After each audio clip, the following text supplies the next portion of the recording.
Is a U.S. Marshal FBI? Is that its own thing? It's FBI adjacent. I watch so many shows. I should know this. You should know this. This is what, so many you're movies. Who I would get, if this was fucking Who Wants to Be a Millionaire, you would be my phone call on this question purely due to your action movie knowledge. I'd be like, fuck. You know what I'd do though? You know what I'd do? This is what I would do. I'd be like, all right, John, we negotiated on television. How much am I getting of this?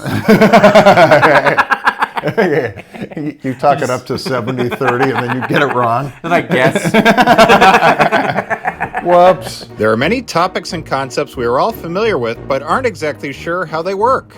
Each week, Alan Fitzgerald and I choose a topic and try our best to explain it. This is Explaining Things. Welcome back to another episode of Explaining Things. As always, I'm your host, Jonathan Tilson, with my co-host, Alan Fitzgerald. Yeah. How do you join the FBI? Oh.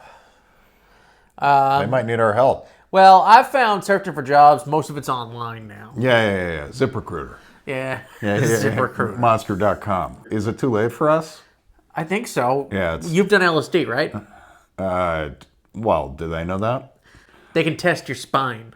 I think actually if you've ever been a pothead, like even if you quit, like you can't be in the FBI. Well, then I'm out. What's the kind of person that joins the FBI? Straight-laced. Yeah, someone who doesn't like Arabs. Or is that CIA? Hey, that's only a quarter of the pie chart, though. You have to be by the book. You have to be kind of a person without too much imagination, I would imagine.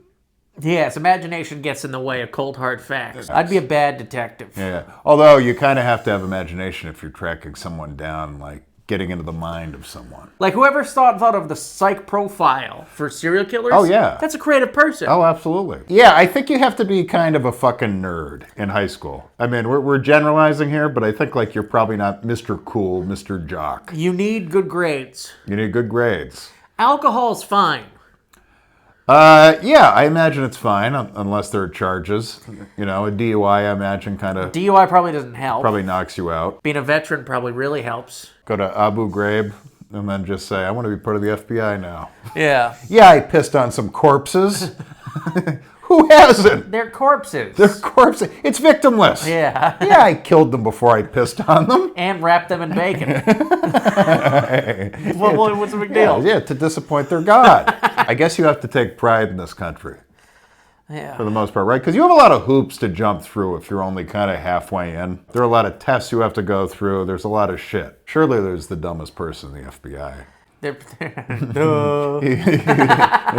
He's like, I was almost a cop. Okay, duh. It wants to use planes to attack trade center, duh. I mean, like a fucking city detective is like, Yeah, I mean, the city detective they're not even really grouped with cops, right? They can be bad guys, and I'm sure whoever, Lena Dunham, thinks they're racist too. But I mean, like a detective, is hopefully a bright guy. Yes. I think detectives are usually smart. They got to be smarter, right? Because it takes a lot of brain power to do the job. I'm sorry, when you're a detective, all you can do is think about crimes you haven't solved yet. You are allowed to drink alcohol in the morning and at night. Your crime is drinking. Yeah. Your hobby is booze. And strange women. We especially like it if you go out with friends, but end up just sulking alone in the bar, staring off in the distance. We like that a lot. That's pretty good. We like it if you can see whoever you're tracking in yourself. How many times have you been divorced? 3 times. Okay, step that up. That's good. Step that up. That's good. You got a lot of time on your hands. All right? And you owe a lot of alimony. I mean, a really good detective usually has 6, 7 divorces under their belt. Overtime is your best friend. Well, I think what you want is a detective who has a wife and a young kid, and the job is just it wraps him up so much that the wife is just like, we can't do this anymore, Harry. We can't do this anymore. It's over. And then he just buries himself fully in his work. Fully. Booze and work, and just that's all there's time for. Sometimes at the same time. So, absolutely. You're on some bullshit case. Absolutely. You got to get your way through it. You got a pint on FBI, you. none of that stuff. None of that stuff. And they're in teams on the FBI. I think there's too much oversight in the FBI for you to be like that tragic figure. A really good detective is a guy who'd be in the FBI, but he likes booze too much. That's exactly right. He's smart enough for the FBI, but he's got vices. Yeah. He's got demons. He doesn't work well with others. That's the thing. He's got a stripper he's ashamed to say he's sent flowers to. I can take you away from all this. He was a little drunk, but he's always a little drunk. He's always a little drunk. He's always a little drunk. Calms the nerves. Absolutely. Yeah. You wouldn't like him not a little drunk. Yeah. None of that in the FBI. None. They don't have a flask. No flask in the FBI. No flask in the FBI. And they always boss around the other cops. Like, hey, you're a cop? That's great, FBI. I'm like, They do. They love that. They love a lot of, you're out of your jurisdiction. Yeah, we'll take care of it from here. Hey, thanks for leading us to the suspect. We'll take it from here. We'll take it from here. What do you mean? We did all the work. I think an FBI agent, the first time he says you're out of your jurisdiction, I think he's just fucking, you always remember your first. Yeah, it's like when a pilot gets his wings. You made a small town deputy feel small.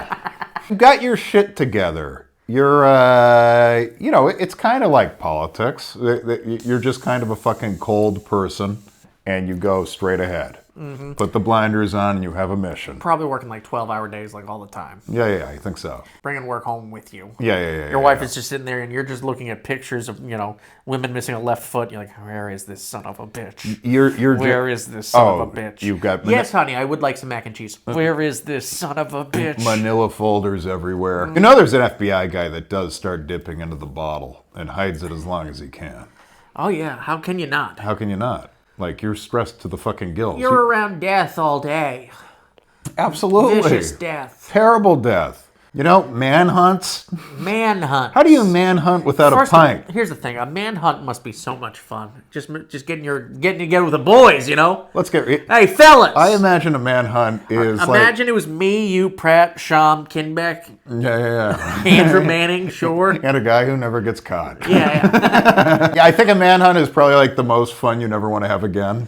Yeah. It's just like it was cold. We were up to our knees in fucking muck. Yeah. But boy, oh boy, if I could go back. Dude, if you're the FBI, you could probably get away with beating people more. Because you're the rules. You're the law. You're the government. Yes. You can get, as long as someone doesn't see it, you're good. And you're one of the top paid employees of the government. Yeah. You make $96,000 a fucking year. To just work 85 hours a week. Get divorced. Never see your kids. Struggling mental health must be insane. Chasing pedophiles through the woods. All the time you're like, oh my God, I can't believe we just have to wait for this pedophile to strike again. A local cop gets called to fucking, this guy just spit on the sidewalk. This guy just robbed a convenience store. Okay, petty shit. An FBI agent gets called to the most gruesome, vile shit. We found 10 women in a basement who've been in prison for the last 10 years. Each missing a tit. Each missing a tit. They've all had children with the captor. Yeah, they don't trust just some guy in Albuquerque to take care of that. No. They're like, Joe? Yeah. Can you start your shift early today? Sheriff. There are always FBI agents ready to go, no matter the hour a crime happens. And they're always driving a black SUV. Do they need SUVs? Let them have an SUV. I'm not asking that. Are you okay? Do they need it?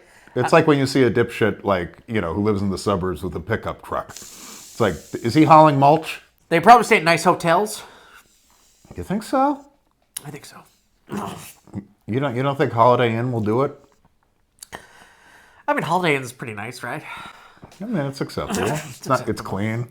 I think detectives stay in bullshit Motel 6s, and FBI's get to stay in like a La Quinta Inn. Well, because the detective doesn't want to stick out. The FBI has no choice. And they're wearing suits and sunglasses, and they stick out. The detective, he might be dressed. He likes to be in the muck. He likes to be in the muck. That's why he's a detective and not in the FBI. That's exactly right. He's kind of liking it. He's grimier. He's like, there's a hooker right there. Oh, yeah. Hey, sweetheart. Oh, he's a workhorse. Sweetheart. I need you to... It's okay, I'm a cop. It's okay, I'm a cop. Oh, yeah. All right, we're going to hang out, all right? Nothing weird. He's got a couple of hookers because he's got a heart of gold that he takes care of. Absolutely. And he doesn't let the pimps run roughshod on. Oh, no, absolutely not. You fuck with Trixie, you get the fucking gun. And while he does have sex with them... all the time. They do remind him a little bit of his daughter that he lost 8 years ago. Yeah, the hot daughter he lost.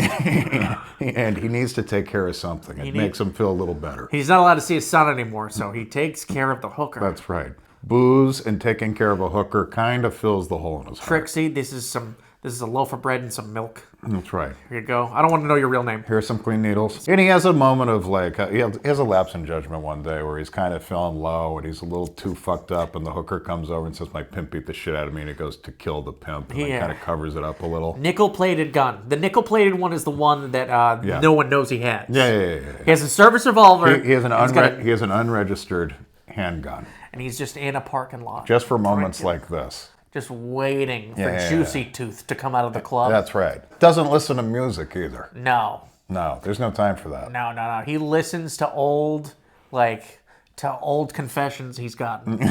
Maybe sometimes AM radio comes on. Yeah. All right. Probably a little bit of a right-winger, let's be honest. Well, of course. Absolutely. He's all business. He's all business. He doesn't have time to dream. What if no one was hungry? That's liberal bullshit that gets in the way of doing your that job. pussy bullshit that a cop doesn't have time for. Yeah. A detective is a cop, so he's generally from the town that he's a cop in. FBI, that's not always the case. No, you're sent wherever. You're coming from out of town. You're an out-of-towner coming into fucking New Mexico looking for crime. Also, something tells me FBI people just sort of wake up and get their day going. Detectives, a lot of snooze bars. A lot of snooze, a lot of coughing in the shower. Because he doesn't have buddies to share these experiences with. Some fucking pussy behind a desk telling me not to fucking pistol whip people. A detective, he has a kinship with police officers, but he doesn't necessarily have more than one guy that he can share these experiences with. Yeah, he hates half the people he works for. Absolutely. Some of them are soft. Soft. Some of them are women, so it's not their fault, but they shouldn't be in his business. Because he loves women. I loves Trixie. A little too much sometimes. Yeah. But there's no place for him in the department. Other guys are, they're politicians. Yeah. They're not trying to keep the streets clean. They're trying to move up. These new cadets, they don't have to do it the way he did it. Just like comedians, we call some of them climbers. Absolutely. The climber is everywhere. He's not just in comedy. Or like the new Brooklyn comic, where you're just like, do you have an original thought in your fucking head? You've never had to go through pain. And I'm sure he has the same thing with like the newer generation of like, well, you can't haze the cadets. It's not 1976 anymore, Harry. Makes them tough. All of them soft and fruity. They're going to need a little abuse out on the streets. You destroyed $36,000 worth of property in this city. I caught 9 killers on January. Fuck. But you killed 12 pedestrians. I do it my way. All right. Here's the deal. So here's the deal. Detective is not as glamorous as FBI, but it's cooler. Be a detective. Yeah. It's cleaner. It's cleaner. You wear a suit. You're with people. You're not too far away from the president. You've always got some jag-off in your ear. Hello? You have more authority. More resources, you do. It's probably a better job in every way. But the nit and gritty. But if you want full autonomy, where you're not answering to someone as much, you want to be a fucking detective who's been on the force for 26 years. Yeah. My partner? This is my partner. And then you pull out a Magnum. Oh, yeah. Yeah. You know more criminals than you do cops. There's a Coke dealer who knows your birthday. So yeah, if you stay on the straight and narrow, you go to college, you do a good job, you at home could be an FBI agent. But be a detective. Be a detective.